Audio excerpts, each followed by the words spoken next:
Little Miss Scatterbrain. Little Miss Scatterbrain was just a little bit forgetful. You can say that again. Little Miss Scatterbrain was just a little bit forgetful. She met Mr. Funny. "Hello, Miss Scatterbrain," he said.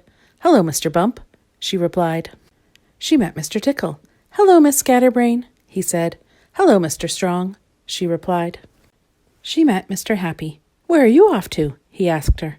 She thought and thought. "I bet you've forgotten, haven't you?" laughed Mr. Happy.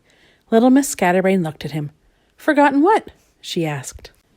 Little Miss Scatterbrain lived in the middle of a forest, in Buttercup Cottage. Everybody knew it was called Buttercup Cottage, except the owner. She kept forgetting. "I know," she thought to herself. "To help me remember, I'll put up a sign." Look at what the sign says. She isn't called Little Miss Scatterbrain for nothing, is she? One winter's morning, she got up and went downstairs to make breakfast. She shook some cornflakes out of a box, but, being such a scatterbrain, she forgot to put a bowl underneath. "Now, where did I put the milk?" she asked herself. It took her 10 minutes to find it. In the oven. After breakfast, she set off for town, shopping. She went to the bank first. "Good morning, Miss Scatterbrain," smiled the bank manager. "What can I do for you?" Little Miss Scatterbrain looked at him. "I'd like some—" "Money?" suggested the bank manager. "Sausages," replied Little Miss Scatterbrain. "Sausages?" exclaimed the manager. "But this isn't the butcher's. This is the bank." "Oh, silly me," laughed Little Miss Scatterbrain. "Of course it is. I was forgetting." She smiled. "I sometimes do, you know." "Really?" said the bank manager. "I'd like 2, please," she said. The bank manager passed $2 over the counter. Little Miss Scatterbrain looked at them. "What are these?" she said. "They don't look like 2 sausages to me." Eventually, the bank manager managed to explain, and off went Little Miss Scatterbrain to the butcher. "Phew!" remarked the bank manager. Little Miss Scatterbrain walked into the butcher's shop. "Good morning," said Percy Pork the butcher. "Good afternoon, Mr. Beef," she replied.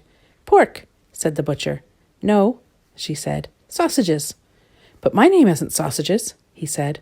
"Of course it isn't," she replied. "That's what I'm here for." "Oh," said Percy, scratching his head. "What sort?" "What do you suggest?" she asked.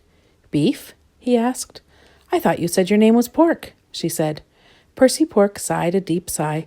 "Call me Percy," he said. Eventually, after a little more confusion, Little Miss Scatterbrain managed to buy her 2 beef sausages. Percy Pork wrapped them up for her. "Looks like snow," he said conversationally, looking out of his shop window. "Really?" said Little Miss Scatterbrain, looking at the brown paper parcel. "What a funny man," she thought to herself. "Looks like snow indeed. Looks more like wrapped up sausages to me." "Goodbye," said Percy Pork. "Good night," she replied, and went out to catch the bus home. Little Miss Scatterbrain stood behind Mr. Silly in the line at the bus stop. Along came Mr. Nosy. He stood behind her in the line. He looked up at the sky. "Looks like snow," he remarked. Little Miss Scatterbrain looked at the brown paper parcel in her hand and said nothing.